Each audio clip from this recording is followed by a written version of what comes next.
Voy a explicar un poco de carretera. No, bueno, este libro que hoy se presenta de Manolo, yo el otro día ponía por ahí en redes sociales que era un libro que yo tenía mucho interés en que se publicase, ¿no? Porque, como dice Manolo bien, pues llevamos ya mucho tiempo de amistad y me gustaría contar muy brevemente, que algunos os lo sabéis, cómo yo acabé conociendo un poco tu trabajo, ¿no? Y es que yo trabajaba aquí en prensa, en un periódico que ya no existe, pero trabajaba en prensa local, y entonces yo empecé a preguntar a algún compañero, que creo que eras tú, Jesús, que quién era el fotógrafo de EFE que mandaba estas fotos tan buenas, que nos llegaban al periódico, ¿no? Y entonces un día, pues creo recordar que nada, te abordé y empezamos un poco ya a charlar. Entonces, bueno, pues hemos ido efectivamente conociéndonos mucho a lo largo de estos años, viendo un poco, pues teniendo un poco la suerte yo de conocer mucho los proyectos fotográficos que ha ido haciendo Manolo.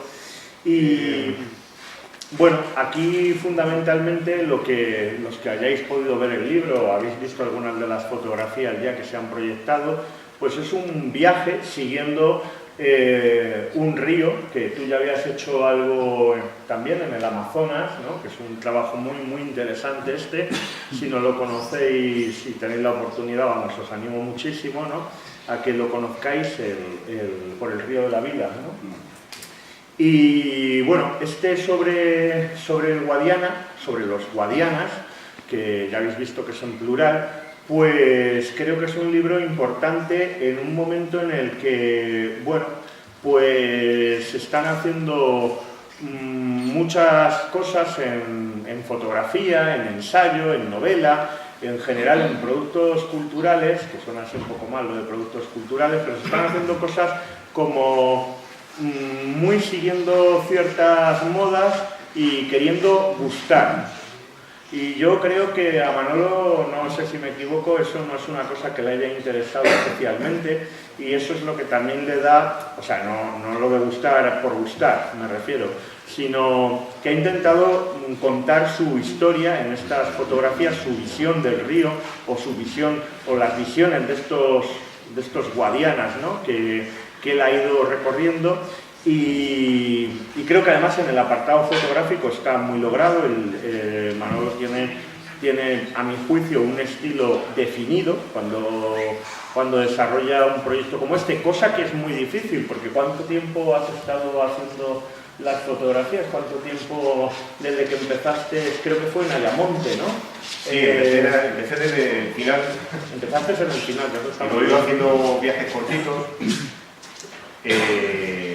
Sin seguir el cauce del río, digamos, ¿no? Evidentemente, las zonas cercanas pues, son las que más he visitado, ¿no? Pero ahora que cerramos lo del Amazonas, yo creo que me he hecho más kilómetros haciendo el Guadiana que el Amazonas. En el Amazonas fui en tres ocasiones, hablamos de una distancia de 6.300 kilómetros, el Guadiana tiene alrededor de 800 y pico y tal, pero aquí al tenerlo cerca, vuelve. Y vuelve, no tienes la luz que querías o no hay un elemento que te gusta, entonces vas volviendo y vas haciendo kilómetros. Pero vamos, muy a gusto, quiero decir. Yo creo que esto de la fotografía es una búsqueda, no son fotografías casuales, o sea, si a ti no te gusta una vez tienes que volver, ¿no? Afortunadamente hay actos, hay ocasiones que solamente puede ser una vez al año, como pueden ser celebraciones, por ejemplo, ¿no? Si fallas tienes que volver, ¿no?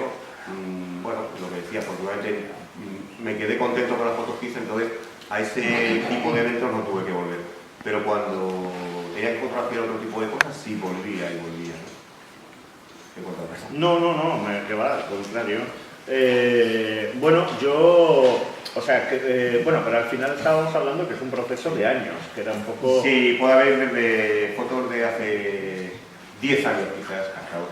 Claro, y esto es una cosa muy interesante porque, claro, cuando uno desarrolla un proyecto fotográfico, aquí estamos hablando ya de una cantidad de tiempo bastante amplia y entonces, bueno, la vida de uno va cambiando porque al final seguir un río, seguir un proyecto fotográfico no es otra cosa que al final pues seguir una especie de historia, ¿no?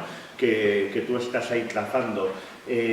A mí siempre que veo alguna cosa como Guadianas, pues me recuerda un poco a un librito de Werner Herzog, ¿no? Que es el director de cine alemán documental, que es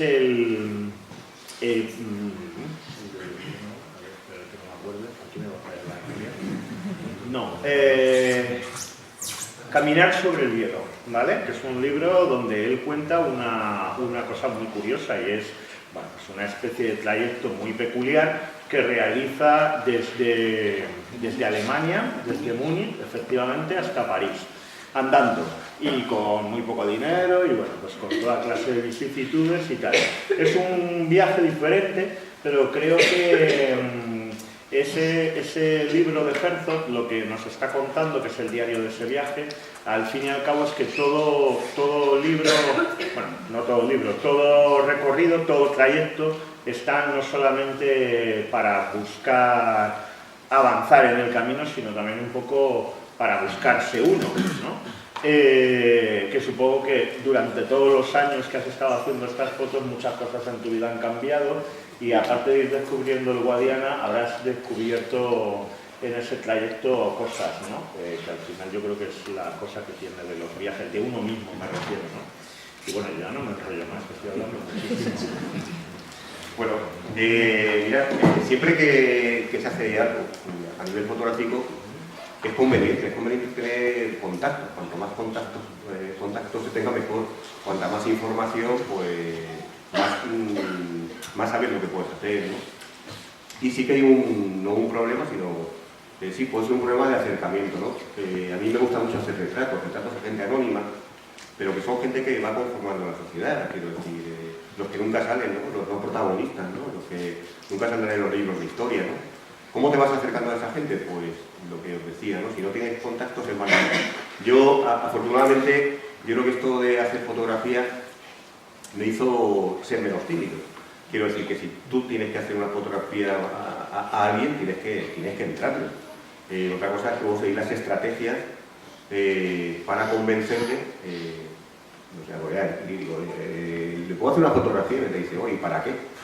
A ver cómo le explicas, ¿no? Pero creo que la gente es muy agradecida y es muy, no sé, creo que hay que hablar con la gente y creo que es más cercana de lo que parece.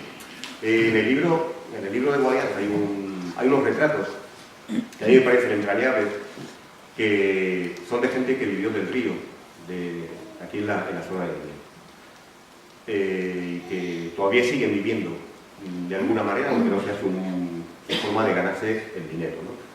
Ahí yo creo que acerté en la persona que me podía acercar a esos personajes, que fue Alejandro.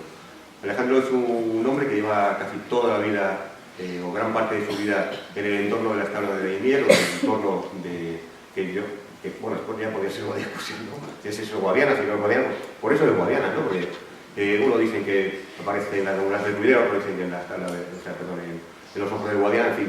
En Portugal se creen que nace en Badajoz. Es una cosa así muy bonita, ¿no? De esa confusión, ¿no? Y él fue el que gracias a él, le pude hacer retratos a los hermanos Escudero, a María del Puente Navarro. Y no sé, para mí son personajes que si no hubiera estado en el libro, es como si les faltara algo. Entonces, él sí que sabe de los personajes del río y del río en sí, no solamente de la parte donde él ha estado trabajando un montón de tiempo, sino que él me ha enseñado muchas cosas de lo qué pasa en Portugal con ese río. Cuanto más se acerca el río de la desembocadura, más se le quiere. Aquí es como si le tiramos la espalda, no sé por qué. Lo tenemos casi de cloaca, bueno, casi de cloaca, no, lo tenemos de cloaca, joder. Las últimas veces que he ido al pantano del Vicario y al puente de Nolaya, eso es una mierda lo que hay por ahí. Quiero decir, de la mala educación de la gente que va por ahí, algunos, claro, no van a hacer todos, ¿no? Pero fue una cosa que teníamos que amar, ¿no? Como los indios aman a sus ángeles, que está lleno también de mierda, pero bueno, o como los mexicanos aman al Amazonas, ¿no? Creo que lo tenemos así un poco dado en la espalda. Y entonces, bueno, os dejo con Alejandro, que vamos a contar también cosas interesantes sobre lo que es el Guadiana. Bueno, gracias Manolo, por considerarme uno de tus amigos y conocedor de Guadiana, que si se ve Guadiana es más por viejo que por sabio. En realidad, mi origen está en ríos más montañeros, más lorquianos. Sin embargo, una circunstancia me trajo a vivir desde entonces al entorno del río Guadiana y por una cuestión misteriosa. Tú cuando has calificado el río le has dado ese apelativo. Un río misterioso, realmente fue lo que me atrajo y creo que es lo que más caracteriza a nuestro río, ¿no? El Guadiana. De los grandes ríos de la península, podemos decir que es el menos grande, el que no tiene su nacimiento en unas altas montañas que le proporcione pues, con el deshielo, con los caudales suficientes para ser un río caudaloso y demás. Sin embargo, el misterio que me trajo a mí aquí a estar en la orilla del río fue un yacimiento de hace más de 4.000 años que tenía un pozo para buscar agua a la profundidad de la tierra, ¿no? Y eso estaba en el lecho del propio río. Lo cual ya era atractivo y misterioso desde el principio, ¿no? Porque suponía que el río había sido un ser vivo, pero tan vivo como que había llegado a estar absolutamente seco y que había obligado a tener que perforar y excavar y buscar ahí el agua subterránea para poder mantener esa población. Son las conocidas motillas, hoy en día ya son visitables, y en concreto pues, la de la Fuer, que trabajó en la de las Cañas, que es una isla del propio Parque Nacional. Entonces, ese misterio de una isla, cuando los pescadores, cuando por ejemplo, decían, con las veces que arrimaba aquí el barco y estaba aquí almorzando, si llegó a saber que aquí debajo había una muerta, no había salido un cadáver, ¿no? Un esqueleto de los habitantes de la Motilla. Y bueno, esa ha sido la constante que a mí lo que más me ha atraído. Yo como mi formación de geógrafo, la aproximación que he tenido al río no ha sido solamente de su estudio de la forma, de la circunstancia tan especial que hace que el río, como tú dices, ¿no? Los ríos, los guadianas, se identifiquen como que nacen en el campo de Montiel, que salen a la laguna manchega, que se infiltran, que desaparecen. Simplemente sea el río que, por lo menos de nombre, o como dicho, como leyenda, lo conozcan todos los españoles. Aparece y desaparece como el Guadiana. Yo cuando lo oigo decir todavía, pienso, si supieran de verdad que el Guadiana no es ya el Guadiana. Yo vine aquí a acabar esa botella, esa isla de las tablas, era porque se podía entrar con los roles a la isla. Estaba absolutamente seca. El Guadiana había desaparecido. El Guadiana, la carretera de Daimiel a Villarrubia de los Ojos, aparecía en el periódico Lanza que se había hundido porque el incendio del río pasaba por abajo. O sea, alucinante, ¿verdad? Porque era un río ardiendo, ¿no? Fíjate la noticia. Y un fuego que no veías, el fuego de la turba. Entonces, esas circunstancias, ¿no? El encontrarme en un parque nacional absolutamente seco, haber excavado una motilla de más de 4.000 años de antigüedad, de gente que buscaba el agua, el río ardiendo. La aproximación con la gente, ¿no? Porque yo te he podido acercar y presentar a la gente del río porque mi relación con el río ha sido la relación con sus personajes, con la gente, ¿no? Que son los que de verdad me podían enseñar el río, ¿no? Los que me podían hablar de cómo funcionaba eso, los que prácticamente y de una manera sorprendente te decían, cuando pasabas por un desierto, decían, aquí criaban las garzas imperiales. Y sí, aquí criaban las garzas imperiales. Luego he tenido la suerte de cuando el río ha vuelto a las tablas, ha vuelto a inundarse, las garzas imperiales han ido a ese sitio. No en general al parque o al río, a ese punto que señalaban, ¿no? O los fumareles. Aquí hacían las colonias de los fumareles, allá han vuelto los fumareles. Entonces siempre ha sido para mí un misterio de vida, de personas. También he tenido la suerte de compartir con mi hijo una expedición que hizo hace poco tiempo, que coincidió con tu viaje, ¿no? De hecho nos encontramos, tú nos acompañaste, ¿no? Que pretendía recorrer el río, y consiguió recorrer el río Guadiana en unas balsas hechas con Enea, Enea es una planta acuática, tiene cierta flotabilidad, ¿no? Y pretendía demostrar, desde el punto de vista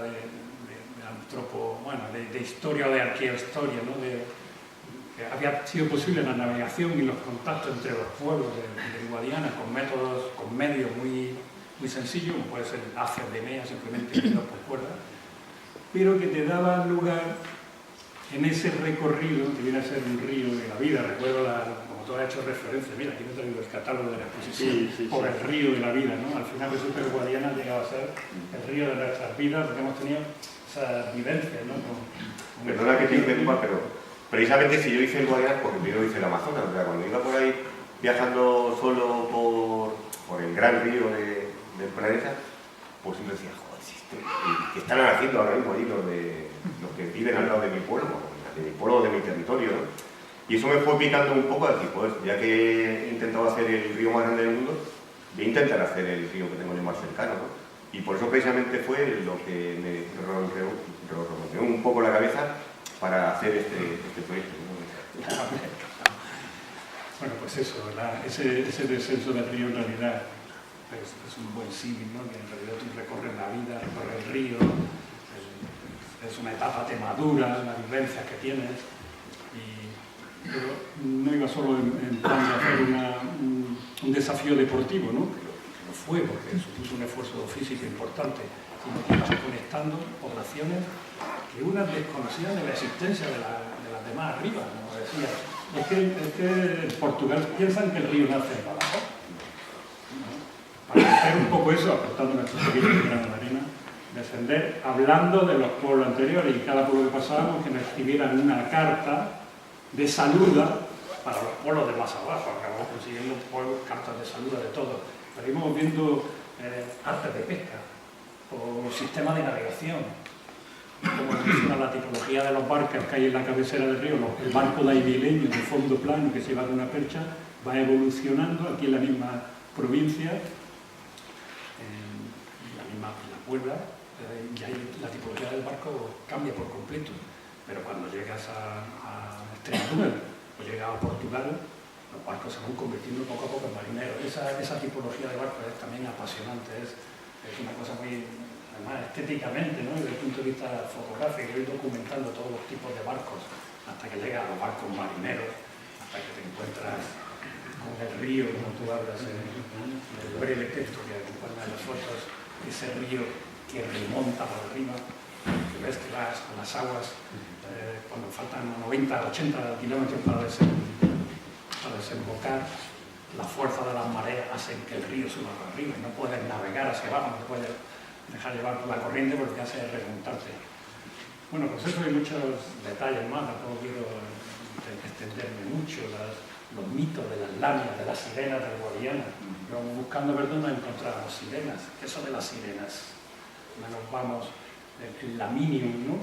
Laminium, la tierra de la ciudad de las lamias, esos seres misteriosos que viven en el río, que dan luego lugar a toda la mitología de los seres de las aguas, ¿no? Como las sirenas. Pues nos fuimos encontrando a lo largo del cauce de Guadiana, desde la propia iglesia más antigua de la población de Leñén, la iglesia de Santa María, tiene un capitel que es una sirena con dos colas, espejo, peine.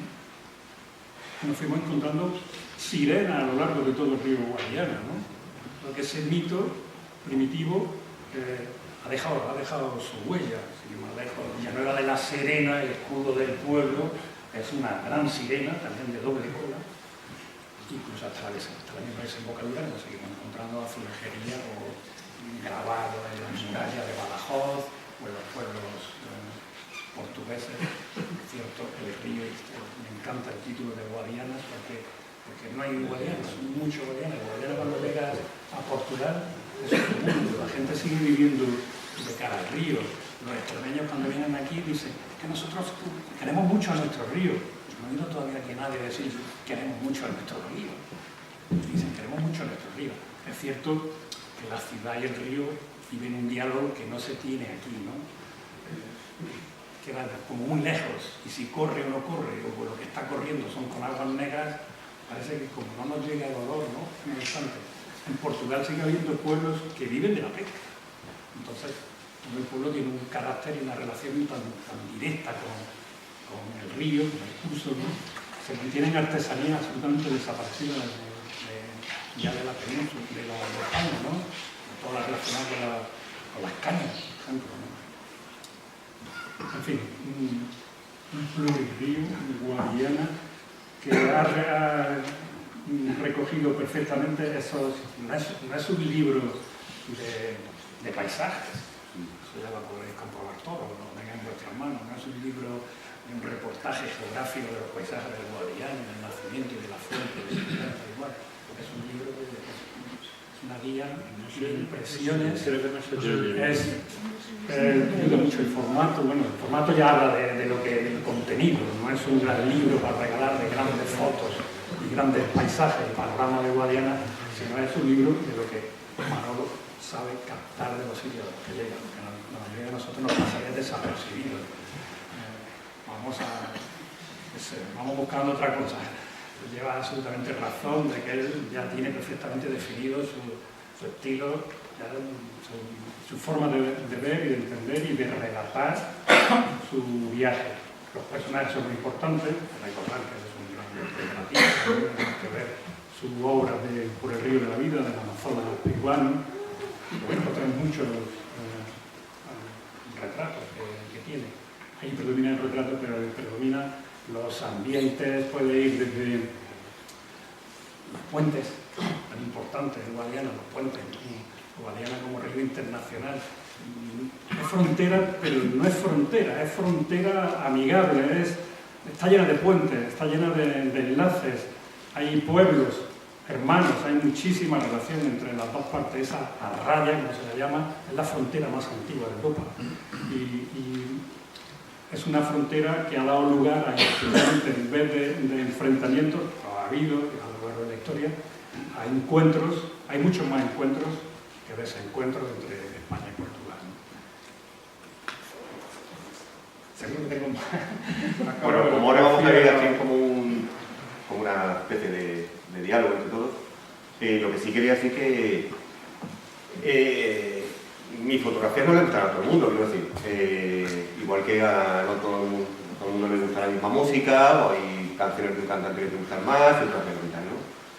Pero sí creo que quise dejar claro que si mis fotos se veían plasmadas en un libro, que fuera lo mejor posible, ¿no? Que ese objeto que tanto apreciamos, una vez por el contenido, otra vez por el continente, tuviera sentido, estuviera bien hecho en definitiva, ¿no? A veces no somos conscientes de que cuando nos muramos, yo tampoco quiero ser eterno ni creo en que vamos a estar aquí ni en otro sitio y tal, ¿no? Pero sí que cuando nosotros desaparezcamos, el libro va a seguir. Entonces, si la cagamos, podemos arrepentirnos toda la vida. Yo, precisamente para no caer en ese fallo, me puse en contacto con Jaime. Y Jaime Narváez es uno de los mejores diseñadores de libros y de fotolibros que he conocido. Él fue el que se hizo cargo de la criatura para que saliera bien y no sé, que os cuente un poco cómo es. Buenas noches. Gracias, Manolo, por invitarme a participar de la presentación y gracias por tus amables palabras. Es un poco más adelante para poder cerrar un bloque temático, ¿no? Porque digamos, como más introducción me viene perfecto para lo que quería decir, ¿no? Que el libro me parece que es el formato perfecto para la fotografía. Como objeto, el libro tiene esta aspiración de permanencia, ¿no? Está en su ADN, digamos, ¿no? Más allá de que luego los libros perduren o no, pero en su ADN está que el libro ha de permanecer, no sobrevivirá probablemente el libro, ¿no? Y esta preocupación y esta cuestión que digo que tiene el libro en su ADN viene muy bien para que determinados fotógrafos metan ahí ya un proyecto y lo den por finalizado y probablemente sientan a veces un cierto alivio ya, como bueno, es que si el medio final fuese un blog, por ejemplo, esto sería infinito, ¿no? Mientras que el libro, en su característica formal, tiene principio y final, ¿no? Yo digo que es un formato perfecto para la fotografía, de hecho me parece el mejor formato para contemplar imágenes fotográficas, porque tiene una intimidad, tiene unos ritmos que siempre puedes volver a ello. Es la manera también de acceder a la totalidad de un proyecto, ¿no? Mientras que a lo mejor en una colección colectiva te interesa una única imagen, pero en un libro, en un fotolibro, quiero decir, que, pues, si acaso podemos ahora también distinguir la diferencia de un fotolibro de un catálogo. pues está todo un proyecto pensado desde el inicio por un fotógrafo, ¿no? Yo, en mis conversaciones de estos meses de atrás, antes de hacer el libro, le preguntaba a Manolo pues, algunas de las cuestiones que siempre pregunto a los fotógrafos que me piden que haga un libro con ellos, ¿no? Para mí es un súper lujo poder trabajar desde el origen con un autor y pensar las características que ha de tener el libro. En estas conversaciones Manolo me trasladaba que quería que el aspecto del libro tuviese un diseño más o menos atemporal, ¿no? O sea, que no estuviese muy ligado a un momento concreto, ¿no? Y de hecho me trajo libros, pues algunos libros más o menos clásicos de fotografía, ¿no? de los años 60, que eran, ¿no? Pues este libro tiene esta cuestión así un poco donde el diseño, yo me siento muy cómodo con la idea de ser un diseñador invisible, que trabaja escuchando al autor, entendiendo el proyecto y luego construyendo el canal gráfico en el que colocar el contenido, ¿no? O sea, a veces me ha podido ocurrir que me piden que el diseño tenga un peso muy grande y se puede hacer, ¿no? Pero normalmente yo me siento cómodo en esto, al trabajar con autores sobre todo, ¿no? Pues no es lo mismo hacer un libro de un autor que diseñar qué sé yo, un programa de una cineteca, ¿no? De una filmoteca o algo. Pues estamos hablando de un proyecto que ya tiene un contenido muy grande y ahí me gusta ir desaparecer y construir solo el canal para que se coloque estos contenidos. Luego viene un montón aparte, bueno, me gusta ser invisible, como decía, pero siempre me gusta meter algunos gestos gráficos que puedan tener algo de significado. No sé si habéis visto que el título está casi desaparecido, ¿no? en la portada. Está puesto en esta imagen que elegimos para la cubierta, con un golpe seco, con esta cosa de que el Guadiana es un poco invisible para nosotros, ¿no? O sea, es como ya digo que me gusta ser neutro en los aspectos de diseño, pero meter algunos gestos gráficos así un poco con más significado, pero poca cosa, ¿no? Y luego, algunos aspectos técnicos que puedo contar del libro es... yo le preguntaba a Manolo también si él quería si tenía alguna vocación de cartografiar, ¿no? el recorrido del río, porque yo he hecho algún otro libro con fotógrafos sobre ríos, ¿no? Y en experiencias anteriores a lo mejor sí que la edición, es decir, la secuencia fotográfica tiene una relación con el propio recorrido, es decir, que se empieza en el origen del río y se acaba en la desembocadura, ¿no? Pero Manolo desde un principio me dejó claro que era otro tipo de proyecto, ¿no? Más subjetivo, digamos, más íntimo, hay más atmósferas, personajes, ¿no? Paisaje quizás, pero paisaje y paisanaje también, ¿no?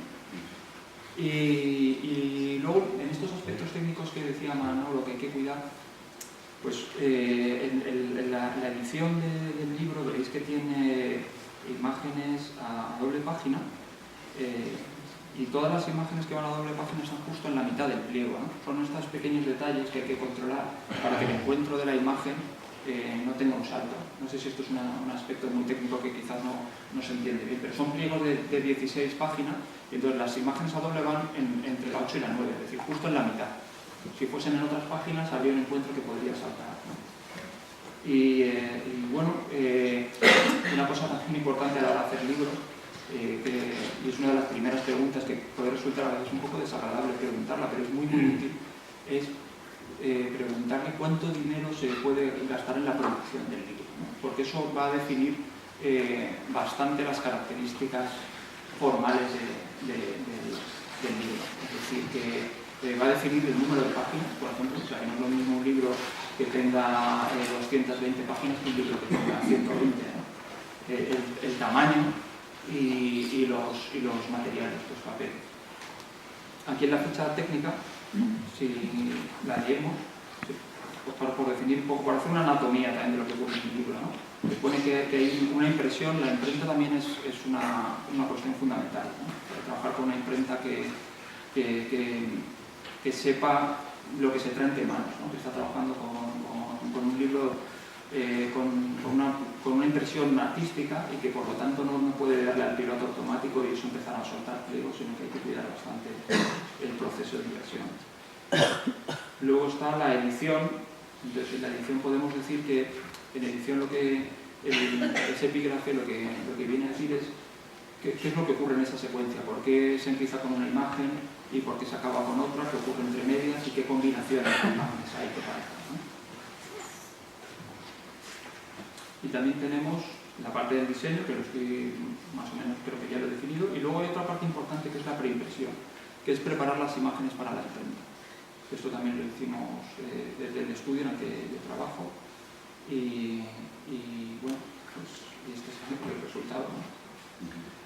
Y yo quería justo, esto que parece como un aspecto muy técnico, quería hacer un comentario que es un poco una pregunta a los dos, porque incluso cuando uno tiene un estilo muy definido, como a mí me parece que Manolo más o menos, hombre, siempre lo del estilo definido y tal, suena un poco así como cuadriculado, ¿no? Pero bueno, sí que hay siempre, yo por lo que hemos hablado, Manolo y yo, por lo que veo por sus fotos, siempre tienes un cierto tratamiento de la luz o tiendes a tener un cierto tratamiento de la luz y tal. A mí, una cosa que creo que habla también como muy bien del libro como objeto y no solo como objeto, sino como compendio de fotografías, es que en este apartado que tú dices de preimpresión, el otro día estábamos charlando, Manolo y yo, y una cosa que me llamó la atención es que, claro, yo había visto todas estas fotografías previamente, las habíamos visto en ordenador, etcétera, ¿no? Y a pesar de que tú tiendes a igualar, etcétera, yo me preguntaba, ¿qué harán cuando cojan el libro, cuando cojan todas esas fotos, que había tantísimas, ¿no?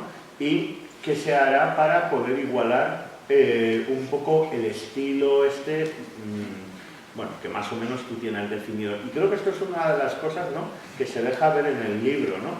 O sea que en la preimpresión, que no sé si tú nos puedes hablar un poquito de esto, a mí me ha sorprendido mucho que fotografías que había estado viendo en pantalla y tal, y que me parecía que podían chocar mucho con otras fotografías, pues hay una unidad cromática, una unidad estética, y creo que ahí viene también una cosa que es muy importante, que ya no es la cuestión artística ni nada, que es el oficio.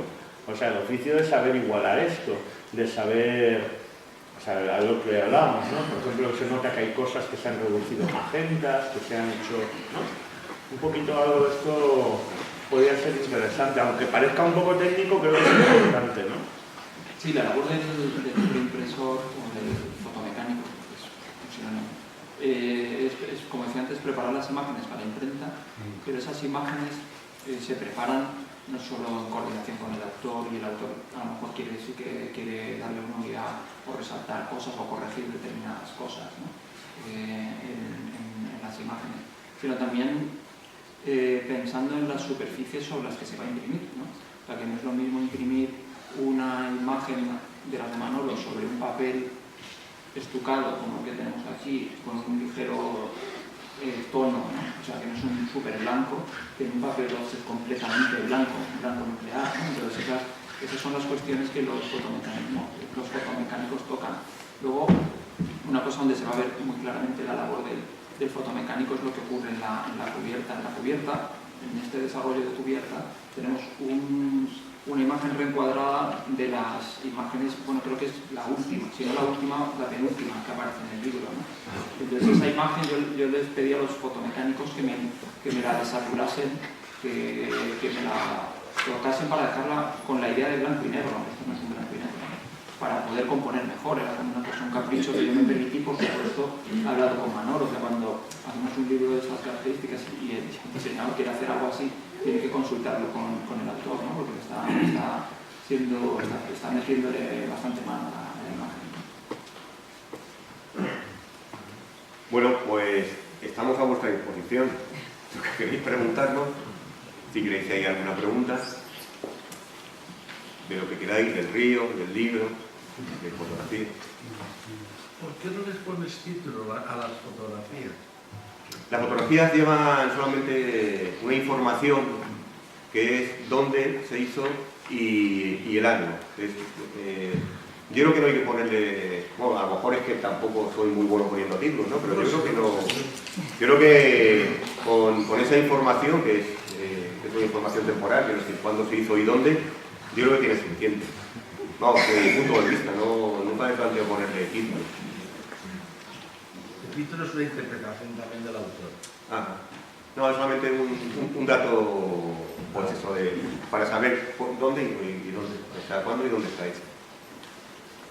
No voy a intentar. Al final del libro hay un directorio con los lugares, si no me equivoco, son lugares y años donde se puede echar las fotos. Yo, cuando antes hablaba de la diferencia entre fotolibro y, por ejemplo, catálogo de fotos, cuando intento hablar de esto y distinguirlo, y yo que he trabajado como director de arte en prensa, he visto muchos dosieres de fotógrafos que vienen a enseñarme. Entonces, la idea de catálogo para mí está más cerca de esto, de un dossier, ¿no? Que es una sucesión de imágenes, una detrás de otra, sin pensar en la totalidad del conjunto. Y un libro de estas características sí que es otro tipo de publicación, no es una mera catalogación. Yo casi diría que es una narración. Y cuando planteo yo este tipo de diseños, todo lo que sea poner un crédito debajo de cada foto, que sería como acercarlo a la catalogación y al dossier, intento convencer de que eso no se haga y llevarlo al final. Y Manuel, es que era muy fácil de convencer entre otras cosas. A mí, desde luego, el formato me ha encantado, parece más bien el libro de poesía, ¿no? El cuidado que requiere, pero que cuando lo abres, el contenido es eso, ¿no? Poesía, no es un relato lineal, no empieza a ser la salina de Pinilla, No se te oye, creo. empieza a la salina de Pinilla y acaba No llega el sonido. No nos llega. Cuando hablo de Alejandro, nada. Me encanta que hagas más al micrófono. Pero hay que acercar más al micrófono. Bueno, simplemente comentaba eso, que el formato lo considero, en mi opinión, que está perfectamente acertado, porque recuerda que el formato de libros de fotografía habituales es un libro de poesía, ¿no? Y cuando lo abres, pues lo confirmas eso, ¿no? Porque en realidad el relato que hace Manolo, desde mi punto de vista, es un relato poético, no un relato lineal en el que empiece a recorrer el río en el orden lógico de la corriente. Como él dice, empezó a hacer las fotos de abajo arriba por el orden inverso, ¿no? Pero no sigue ese orden. Puede servir también el libro un poco de juego para ir averiguando en qué parte del río está. Estamos en la cabecera, estamos en mitad. Hay ruinas en todos sitios. Hay sitios abandonados, hay habitaciones, hay estancias, hay bares, hay tascas, hay personajes. Están salpicados. Puede servir muy bien para ir jugando a averiguar. Este vive en la cabecera, vive en la desembocadura, se le ven los ojos. El color de los ojos de la mar y de Puente Navarro es una pasada, ¿no? Es un color tan celeste, tan de agua, tan transparente, que bueno, da también que pensar.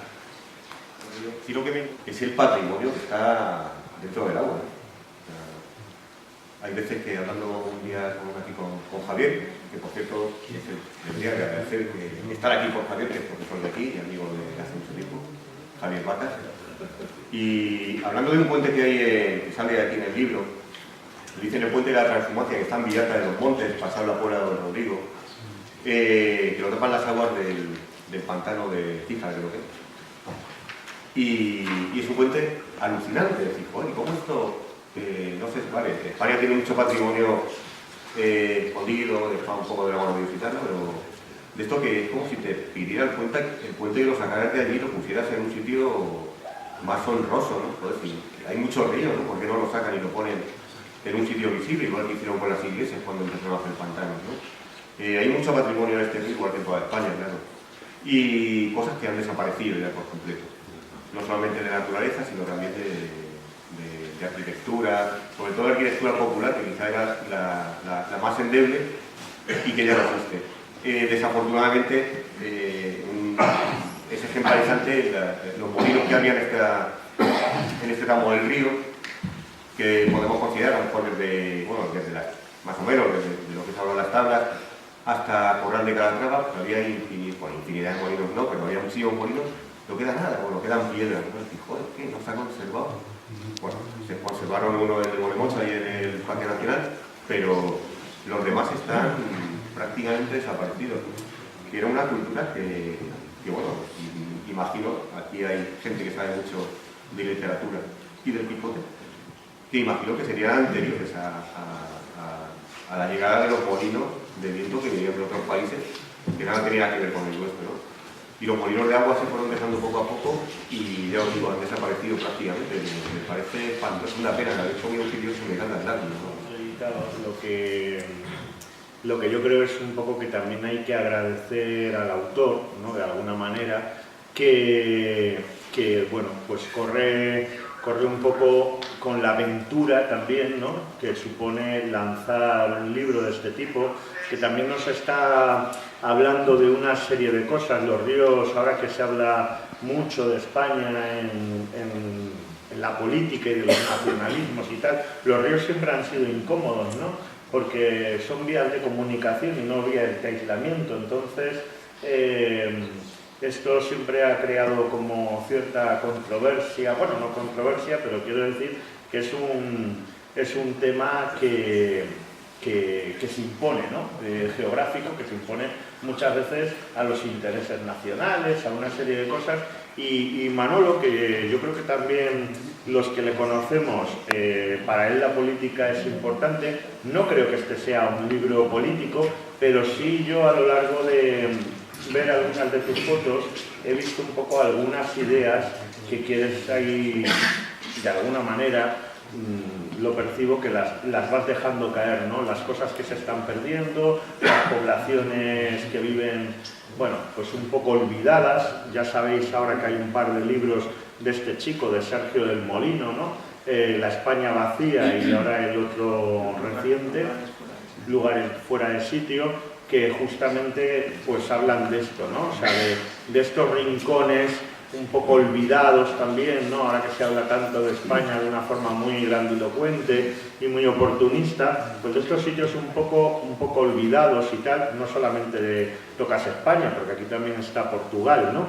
En una parte.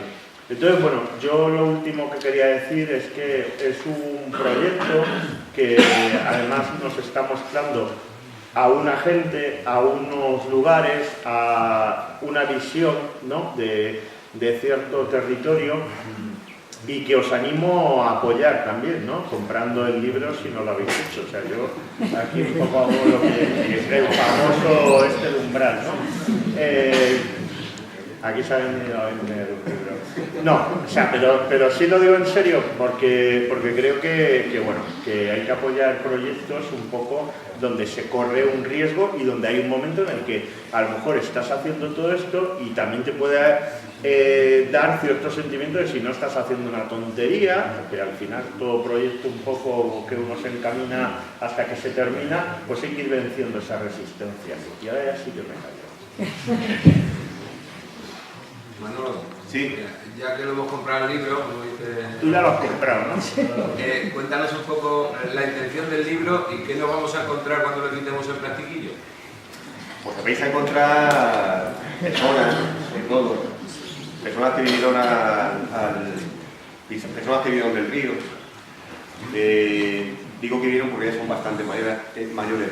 Sí que me gusta fotografiar a gente mayor porque, aparte de que me enseñan muchas cosas, pues por una cosa también evidente, porque creo que hay que tener más prisa para fotografiar este tipo de gente, ¿no? Nos vamos a encontrar con un patrimonio escondido, nos vamos a encontrar con objetos que me iba encontrando cuando iba visitando el río y que los iba guardando. Que podía ser una postal deteriorada, podía ser una cartilla de puntos Barispar, que ahí estaba la constancia, ¿no? De todos los días o casi todos los días, poner un selito para que luego te dieran un regalo, pero eso era una esta de la constancia. Tortugas que parecían sus caparazones unos mapas, especialmente de ríos. bueno, un poco de lo que sí no vais a encontrar. Yo no soy fotógrafo de naturaleza, respeto muchísimo a los fotógrafos de naturaleza, pero creo que mi forma de fotografiar va por otros caminos, ¿no? Creo que es una fotografía documental. Esto es un trabajo que, si veis las imágenes, es un trabajo más bien clásico, donde el riesgo por unos planos más arriesgados no existe, porque no me gusta. Creo que la vista directa con un objetivo muy simple, que puede ser un 35 milímetros o un 50 milímetros, creo que es suficiente para andar por el viaje, ¿no? No me gustan los grandes objetivos, no me gustan los zoom, y precisamente por eso tenéis que acercar a la gente, ¿no? Eso es lo que nos vamos a encontrar más o menos, y sobre todo pues mucho cariño que me ha dejado la gente que he conocido, ¿no? Que muchos se han tenido que quedar fuera del libro porque no caben en las páginas, pero bueno, los tengo en el corazón y los tengo en la memoria, y algún día, quién sabe, pues a lo mejor salen, ¿no? Salen en otro libro. Que sí venían de algunas editoriales catalanas, que a lo mejor colaboraban con escritores y tal, ¿no? Pero yo me acuerdo que de pequeño que no había libros de fotografía aquí en España. Yo tampoco tenía la posibilidad de, cuando era pequeño, cuando me empecé a dedicar a esto, que seguramente fue contigo, claro. Pero que no, teníamos muy pocas fuentes de que ver, ¿no? De vez en cuando íbamos a ver una exposición y hacer un pequeño catálogo, pero no había libros de fotografía, no se conocían ni a los grandes, ni a García Bresson, ni a Robert Capa. Robert Capa, a lo mejor cuando tenía esa edad, pues casi estaba desaparecido en el mapa, porque lo que tenía era muchas fotos de una cosa que aquí en España no se quería ver, ¿no? Que era de la guerra civil. En fin, no sé, luego ya fueron apareciendo más, y sí, ahora sí que es como un género, no quiero decir literario, pero el fotolibro sí que ya anda solo. Para mí es como comprar una obra de arte, ¿sabes? O sea, que no hago mucha distinción entre comprar esto y obra gráfica que vas a hacer en tu casa. Por eso yo digo que es como acercarte a un proyecto artístico cerrado y entenderlo mejor que una única pieza, ¿sabes? O sea, que para mí de alguna manera son objetos de arte. Yo espero que el libro también tenga otra función, aparte de la pervivencia, de que nos sobreviva a nosotros, que es esa llamada a aproximarse a un ser vivo, complejo, misterioso, repito de nuevo, y hagamos algo por él, en respuesta a todo lo que nos ha proporcionado, a la cultura que ha creado, a los recursos que nos sigue proporcionando, a las vivencias, que le devolvamos algo, ¿no? Por lo menos la gente más concienciada, que el libro por lo menos sirva para aproximarse a él y crear una actitud de respeto y de conservación hacia un río tan poderoso como el Guadiana, que no podemos asistir impasible a cómo desaparece y cómo llega a arder, ¿no? Lo más extremo, ¿no? Lo más opuesto, lo más insospechado que puede ocurrir con un río es que su lecho acabe convertido en cenizas. Ayer vi la pregunta. Sí, te quería preguntar, me parece fenomenal el título del libro, por ir Guadiana, porque bueno, puede decir de cualquier río, de cualquier cosa, hay muchas visiones, hay muchas opiniones. No hay un Guadiana, hay muchas Guadianas. Aquí, más que ningún río, pues este es el ejemplo del que desaparece, el ejemplo del río raro. Hay un Guadiana alto y un Guadiana abajo. Pero al ver el libro, así lo poco que he visto y tal, porque tampoco lo he visto así en profundidad, ¿no? Veo que realmente es un libro sobre todo de la gente del río, ¿no? Que me parece muy bien, ¿no? Y de verlo se desprende, no sé, cierta amargura, como si toda la gente que aparece ahí, como si estuviese falta de reconocimiento, gente que lo ha echado mucho y que no le ha valido para mucho, o que no le ha sido reconocido, gente del lado español, gente del lado portugués. Y quería saber si de tu visión así del viaje, de conocer a la gente y todo eso, si realmente pues hay diferencias entre la gente del Guadiana manchego, del Guadiana extremeño, del Guadiana portugués, si realmente se respira un poquito el calor que nos une, que nos separa. Sí que va cambiando la gente del río, vamos, yo creo que uno de las lagunas es diferente ya a uno de Inés, y sí que va cambiando la gente, ¿no? Al final somos todos del mismo territorio, más o menos, de esta península, Pero sí que el río tiene muchas culturas, ya no solamente una cultura que nos une, que puede ser, pero sí que tiene, Pablo, sí que tiene una serie de connotaciones que les diferencian unos de otros. ¿Sabes qué pasa? Que normalmente yo creo que lo que vemos poco en fotografías es al pueblo fotografiado, ¿no? Tendemos a fotografiar al pueblo como personajes casi de Benito Pérez Galdós, ¿no? Casi personajes de una obra de teatro o ya metidos en personajes literarios y tal. Y cuando se saca a la gente normal, evidentemente cuando tú haces un retrato, tú eres el que mandas y le tienes que decir a la gente cómo se pone, ¿no? Porque si no, o sea, estos no son artistas, son modelos que una vez que cogen la cámara y aceptan que tú les fotografíes, pues inmediatamente te dicen, bueno, ¿y cómo le pongo? O sea, ellos no saben cosas, ¿no? Entonces tú lo único que le pides es naturalidad. En Alumbre, en el colectivo, cuando dábamos clases de retratos, sí que poníamos un ejemplo que era Ricky Dávila, un gran retratista, y el hombre este decía, normalmente cuando la gente se pone delante de una cámara para hacerle un retrato, lo que primero que hace es sonreír, pero que en realidad no es una sonrisa, es una especie de mueca, que no sé por qué, pero yo cuando voy por la calle no va la gente sonriendo ni nada de eso, ¿no? Entonces yo lo único que les pedía era naturalidad, y esa naturalidad es la naturalidad del pueblo, ¿no? La naturalidad de un pueblo que nunca han sido ricos, pero sí que han conformado durante siglos una sociedad que les debería pertenecer más a ese sector que a otros que se están alineando con todo, ¿no? O sea, ahora mismo la propiedad de la tierra, yo creo que aquí en la provincia de Ciudad Real, no es de la provincia de Ciudad Real, sino que va cambiando, una vez es de banqueros, otra vez es de todos son corruptos, pero va cambiando de propiedad la tierra, ¿no? Eso sí que me parece, bueno, no sé, eso yo creo que, o sea, en todos sitios, ¿no? Pero sí, yo creo que, no sé si te he respondido o no a lo que me preguntado. Sí que hay diferencias, y sí que la gente más humilde es la que más me gusta fotografía. No sé, yo creo que vamos a tener que ir yendo.